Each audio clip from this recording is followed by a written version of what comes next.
Hola, ¿cómo están? Mi nombre es Javier Vera Grunauer.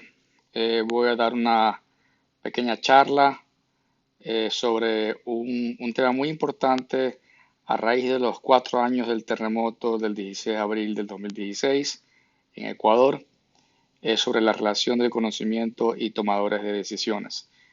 Esta charla es importante no solamente por el lado de la preparación o de la resiliencia en ciudades, con respecto a terremotos, sino también sobre lo que estamos viviendo en estos momentos, que es sobre el coronavirus, la pandemia que estamos viviendo. Y creo que nos deja muchas lecciones el terremoto y sobre todo lo que vamos a hablar. Voy a hablar un poco sobre conceptos de riesgo, vulnerabilidad y amenaza. Voy a hablar sobre qué es lo que hizo el Ecuador antes del terremoto del 16 de abril del 2016, cuál fue la respuesta en el terremoto y cuáles son los escenarios a corto y largo plazo. Y finalmente voy a hablar sobre la resiliencia en ciudades y cómo se debe de tratar esto. Los conceptos, primero hay personas que confunden la amenaza con el riesgo y lo que pasa es que el riesgo es la convolución de la amenaza eh, y la vulnerabilidad con las pérdidas. Es decir, es una integral que considera la amenaza, la vulnerabilidad de las estructuras o de las edificaciones y las pérdidas producto de esa convolución, que pueden ser pérdidas económicas o pérdidas humanas. La amenaza, pues, no podemos modificarla, simplemente tenemos que tratar de conocerla. En el país, en Ecuador, estamos en el cinturón de fuego. Si nos ubicamos en la costa ecuatoriana, vamos a tener una zona de subducción entre la placa Nazca y la placa sudamericana, donde se genera la mayor cantidad de eventos sísmicos de gran magnitud. Sin embargo, en varias zonas del país, en el continente, existen fallas activas del cuaternario que también puede generar eventos sísmicos importantes como ya han pasado en la historia. Ahora, ya tenemos la amenaza, pero hay ciudades que van a tener exposición, es decir, eh, personas viviendo y también construcciones. Las construcciones pueden ser construcciones nuevas, construcciones antiguas, construcciones con hormigón reforzado, con acero, con muros, con mampostería confinada, etcétera. Y esa exposición va a generar una vulnerabilidad. Aquí tenemos una figura de, de una curva de vulnerabilidad en función de una intensidad.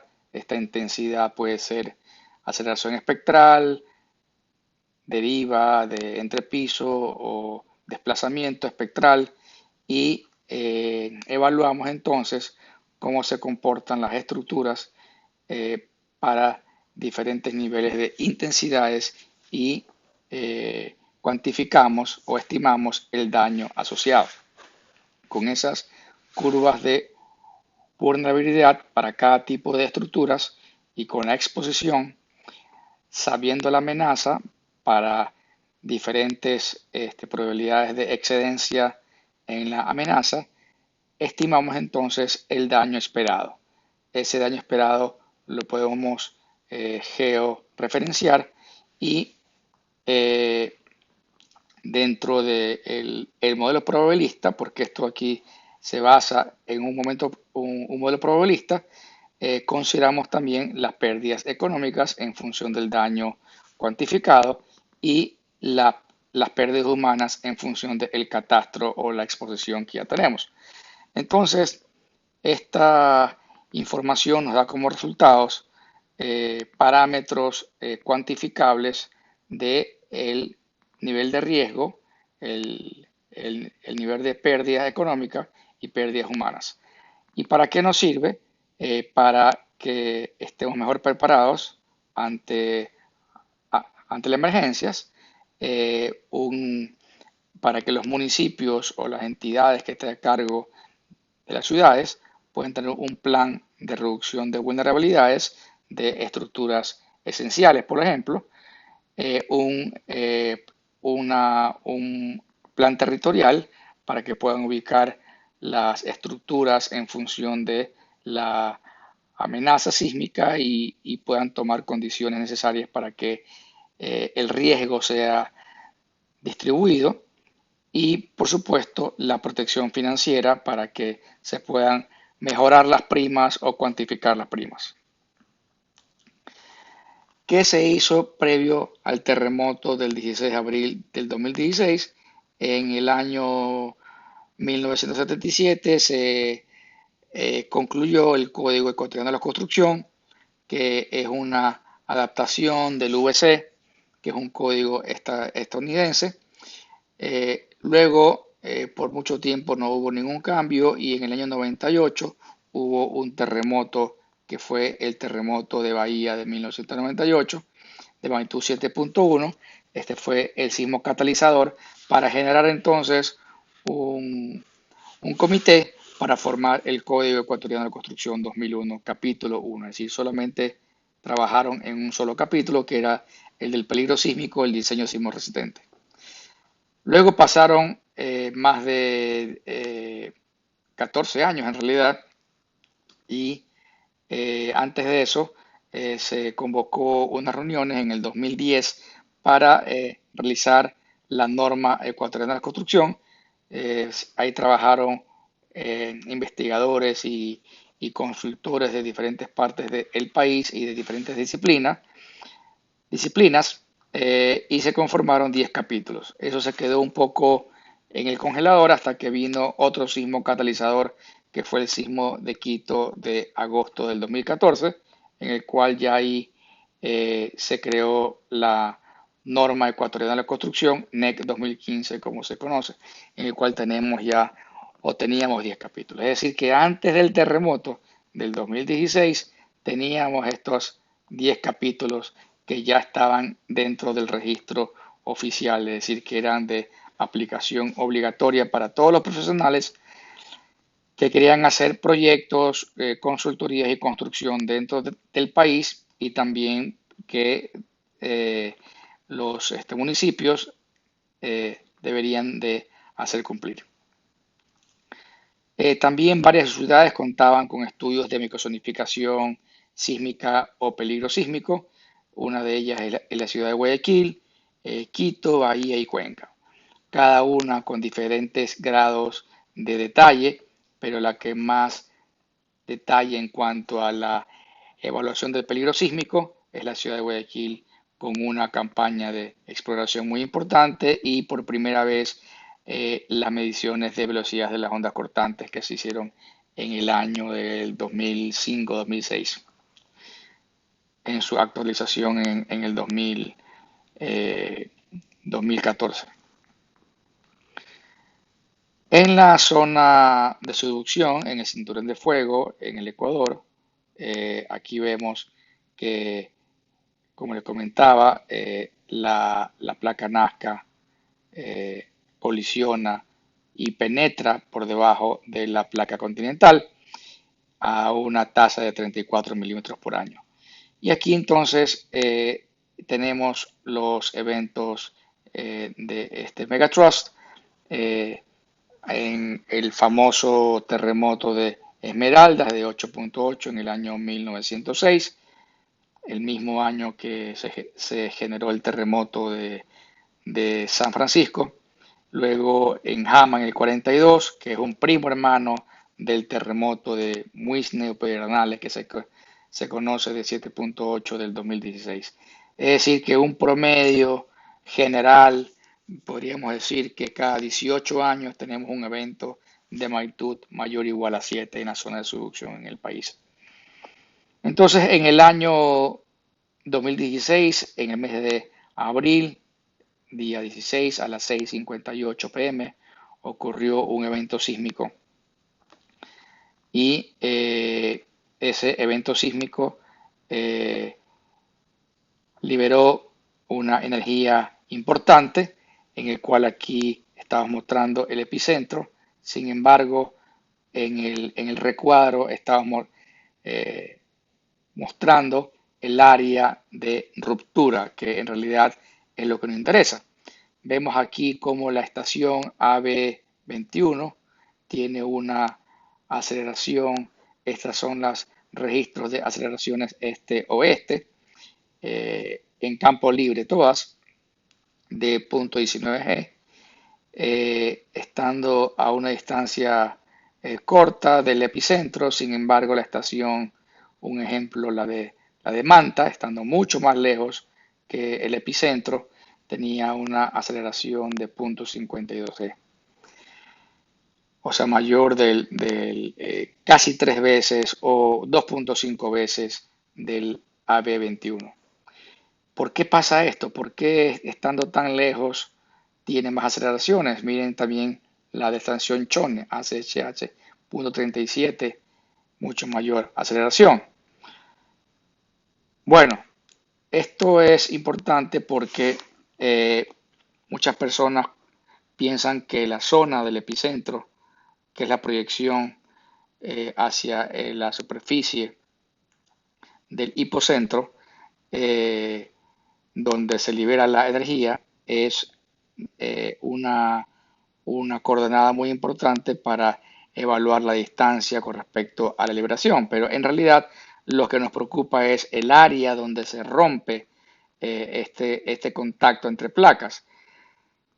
Y vamos a ver más adelante por qué. Entonces aquí se ve claramente que hacia el sur tenemos más aceleraciones que hacia el norte. Existen dos estaciones, esta que se llama Pedernales acá, APET, donde tenemos aceleraciones de 1.4 g, es decir, llega hasta acá abajo, hasta aquí, y otra 1.06, es decir, 140% y 106% de la gravedad, ¿verdad? Entonces, son aceleraciones muy altas que, que, que no están consideradas dentro de la norma.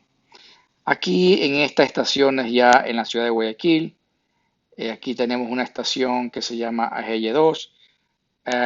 Hemos puesto aquí las mediciones de la velocidad de las ondas cortantes en los primeros 30 metros, la ponderada en los 30 metros, es decir, un BS ponderado promedio, que nos da un parámetro de qué tan rígido es el suelo. 100 metros por, 100 metros por metro por segundo es un suelo muy blando. Aquí tenemos una estación que está muy cerca de Guayaquil, que es en Pascuales, que tiene una velocidad de 1800 metros por segundo, que son rocas ígneas, un estado, un material muy rígido, mucho más rígido que los suelos blandos, arcillosos, deltaicos, estuarinos, donde está la estación AGY 2.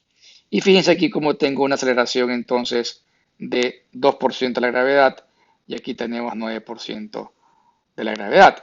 Estamos viendo que aproximadamente es del orden de los 8.5, de los 4.5 veces el valor de incremento por el efecto de sitio. Se ve claramente entonces el efecto de sitio entre esta estación y la estación de acá. Eso es con respecto a la aceleración máxima en el terreno. Luego tendremos que ver la aceleración espectral, cómo se incrementa también en función del periodo predominante del sitio y de la excitación. Pero aquí vemos claramente entonces que hay un efecto de directividad hacia el sur, y también en ciertas zonas hay unos efectos también de amplificación de sitio. Aquí hay un modelo de Caltech en el cual se puede apreciar ya mismo. Vamos a presentarlo. Cómo fue la ruptura o la simulación de la ruptura en la zona de la falla. Tenemos entonces una longitud de falla de 110 kilómetros y un ancho de falla de 60 kilómetros y una profundidad hipocentral de 17 kilómetros. El ángulo de la zona de fallamiento fue de 23 grados con una magnitud de escala de momento sísmico 7.8. Entonces a graficar, a poner el video y fíjense cómo va incrementando el tiempo. Aquí está el epicentro, cómo se va rompiendo el sur, hacia el sur.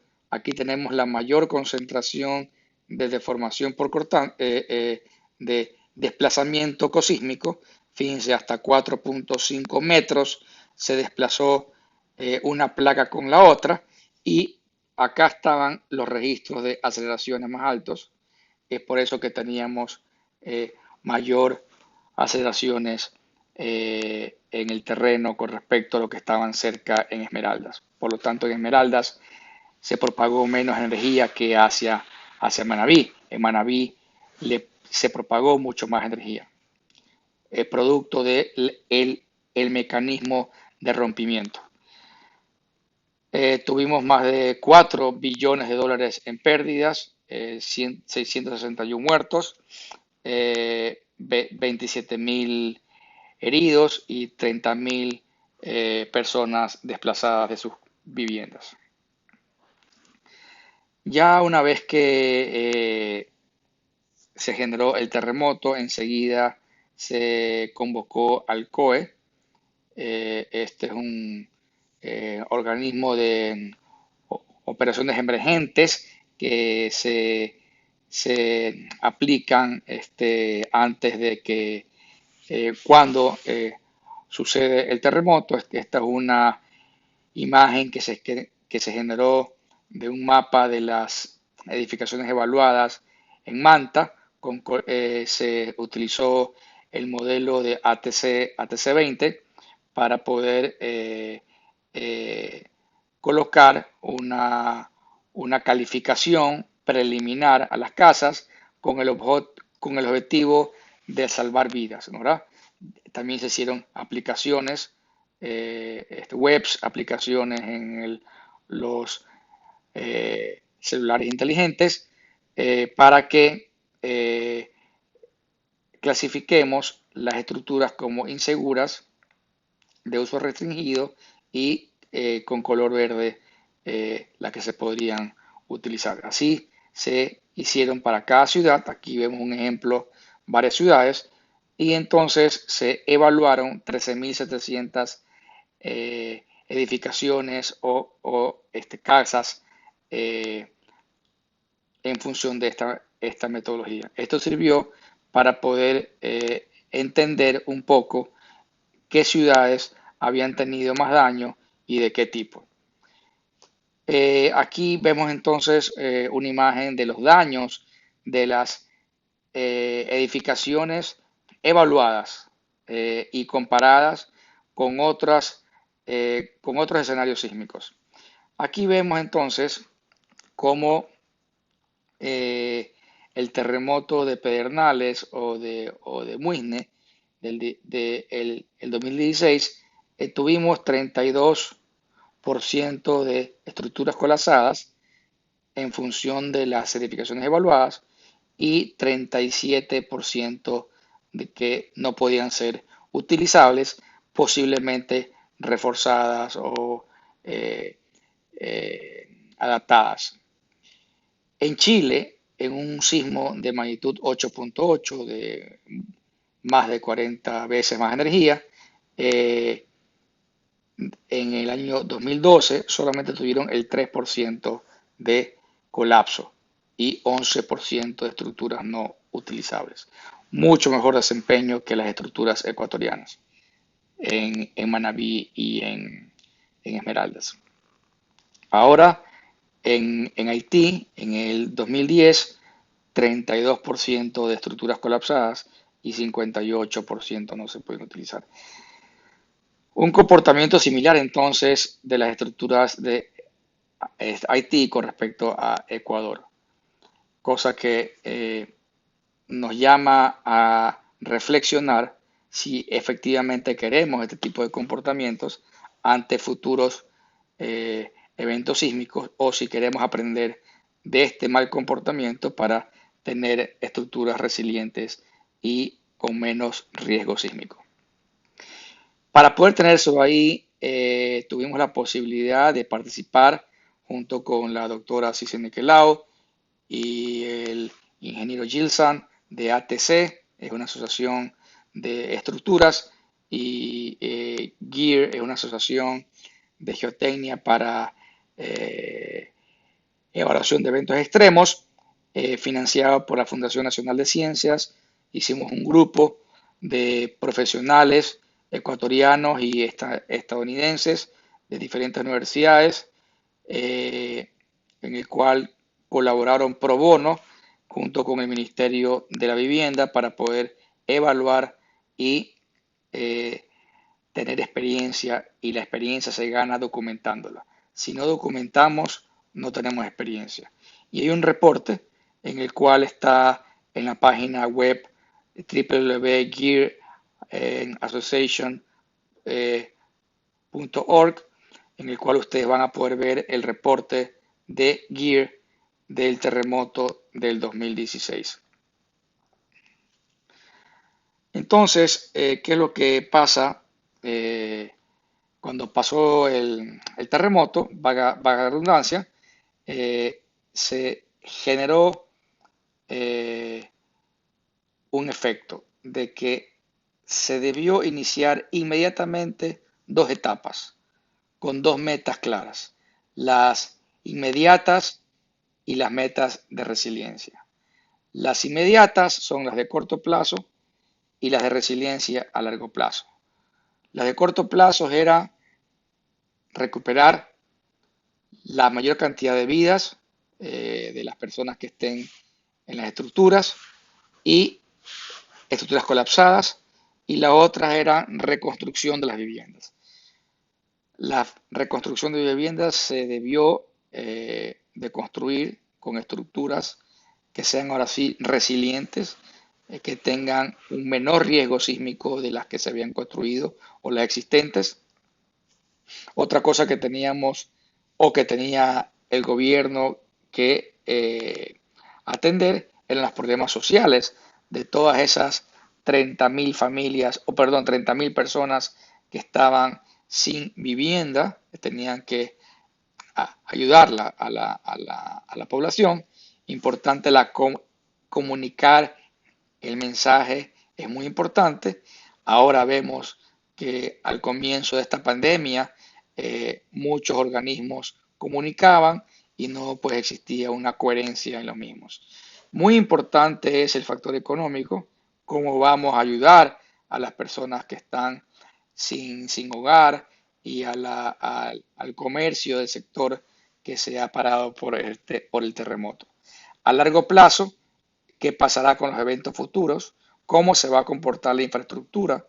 La infraestructura en el terremoto en ciertas ciudades no tuvieron agua por mucho tiempo. En Manta, en Puerto Viejo, en Bahía, tuvieron problemas de abastecimiento de agua. Eh, ¿Cuál va a ser el plan para mitigar el riesgo en los eventos futuros? ¿Cómo vamos a educar y anticiparse y prepararse para estos futuros eventos que es muy posible que ocurran nuevamente? Miren aquí la importancia de la respuesta en eh, en un ejemplo del huracán Katrina. En el año 2005 vino el huracán Katrina y devastó gran parte de los diques que protegían la ciudad en New Orleans. Aquí vamos a comparar la ciudad de Nashville y en New Orleans. Antes del terremoto tenía un crecimiento económico similar. Vino el evento, el huracán, en el cual generó mucha destrucción, tanto de viviendas como infraestructura, y por supuesto muchas muertes.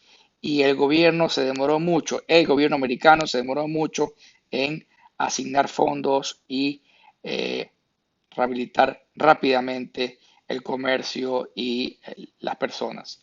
Muchas personas se fueron a, a vivir a estadios, luego tuvieron que irse a otras ciudades, pero fíjense cómo comparamos el crecimiento y definitivamente hubo un decrecimiento, aunque pasaron los años, ya después de 6 años, nunca se pudo recuperar, estando con el mismo eh, eh, capacidad económica que la ciudad de Nashville. Efectivamente perdieron 105 billones porque la capacidad de respuesta del gobierno, tanto local y central, no fue el correcto.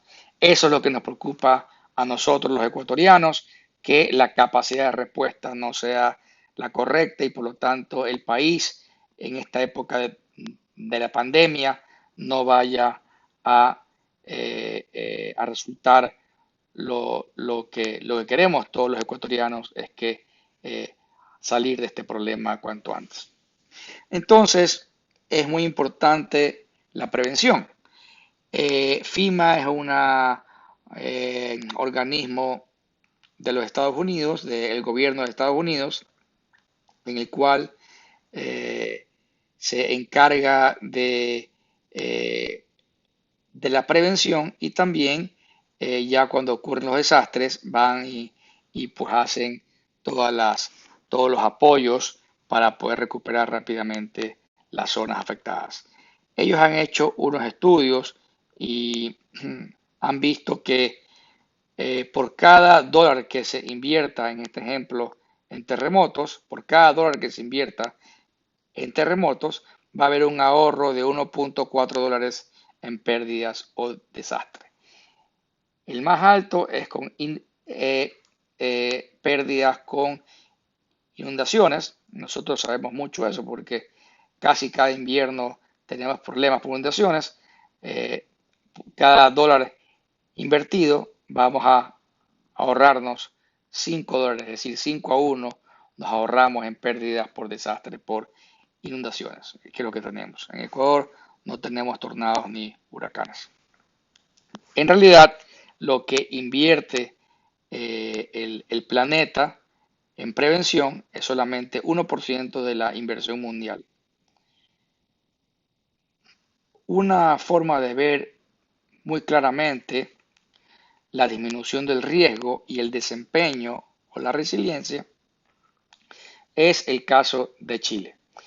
Chile tuvo un terremoto de una gran magnitud, eh, más de 40 veces más fuerte que el de Haití. Sin embargo, solamente tuvieron 0.1% de fallecidos y Haití el 11%. Eso significa 110 veces más que Chile. Es decir, en Haití tuvieron 110 veces más fallecidos que en Chile, aun cuando el terremoto de Chile fue de mucho más magnitud o energía liberada. Eso demuestra claramente que el riesgo, en este caso transmitido por las pérdidas humanas, es muchísimo más bajo que en Haití. Y eso es lo que se busca en estos escenarios sísmicos. Entonces, la resiliencia eh, es muy importante. Se ha escuchado mucho esta palabra, pero tiene muchas aristas. Pero es importante saber que la resiliencia significa prepararse para adaptarse a las condiciones cambiantes, resistir y recuperar rápidamente de los eventos desastrosos.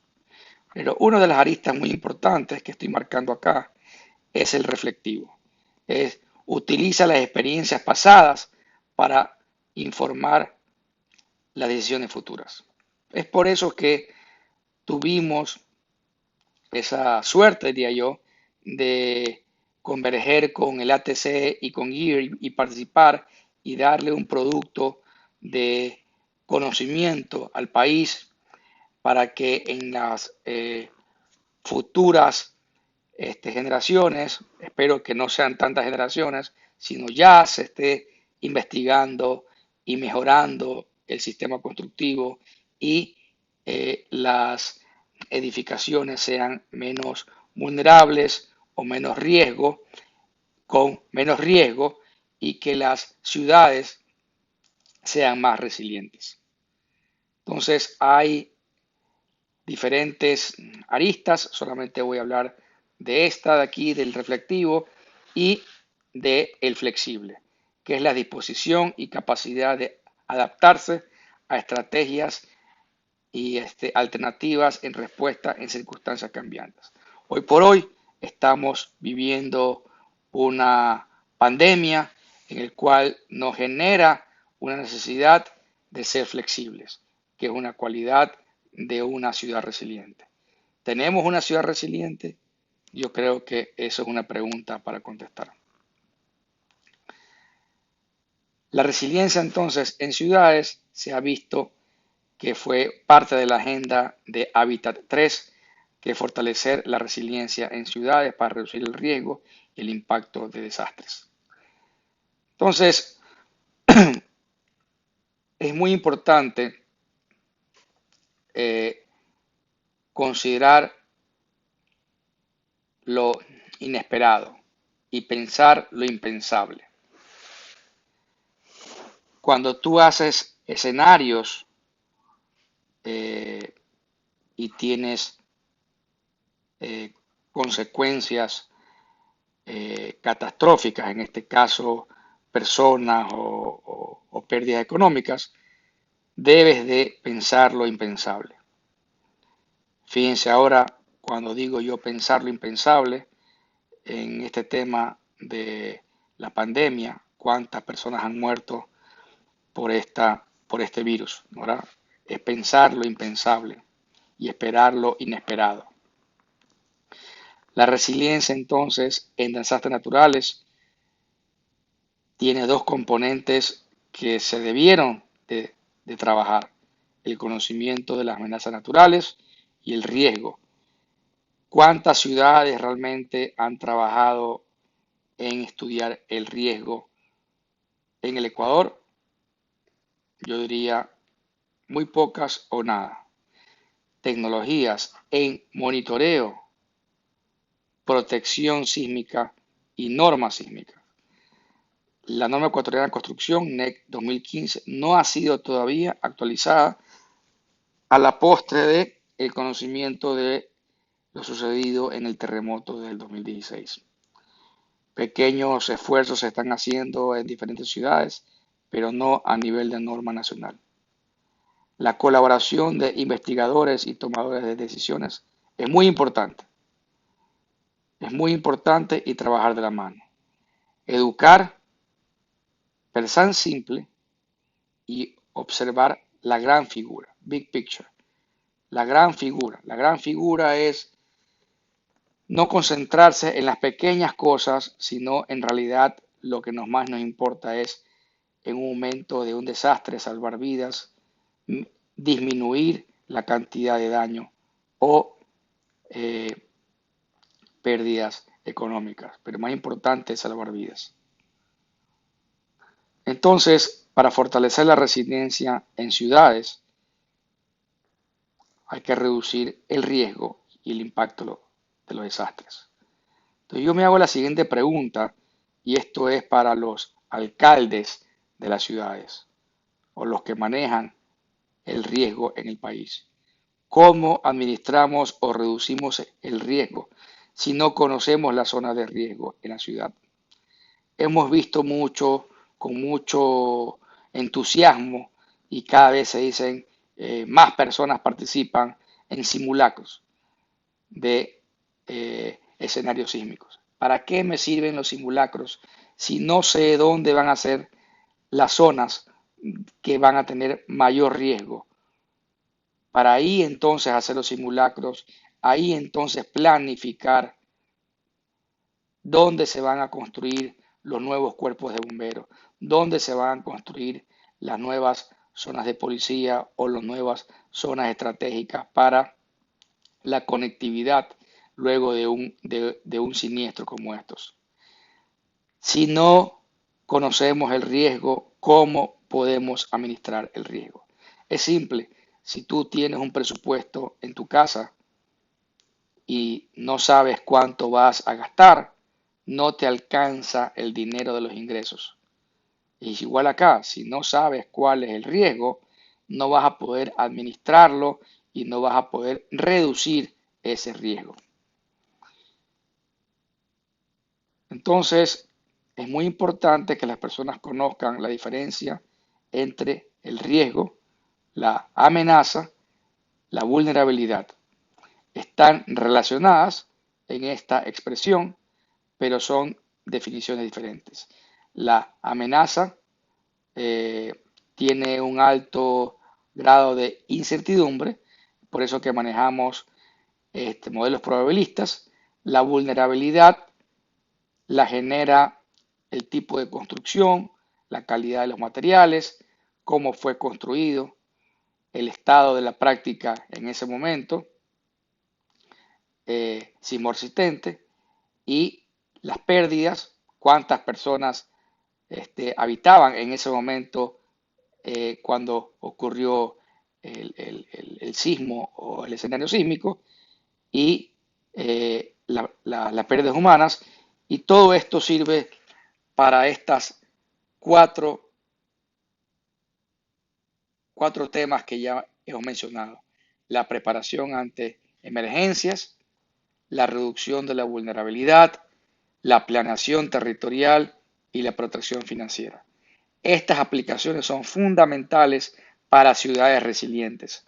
Si no tienes claro estos cuatro temas, pues no podemos esperar que sea una ciudad resiliente ante amenazas sísmicas. Si queremos ir rápido, vamos solos, pero si queremos ir lejos, tenemos que ir juntos. Tenemos que ir juntos todos, tanto la academia, los profesionales, la industria y el gobierno seccional, para poder buscar ciudades resilientes. Muchas gracias.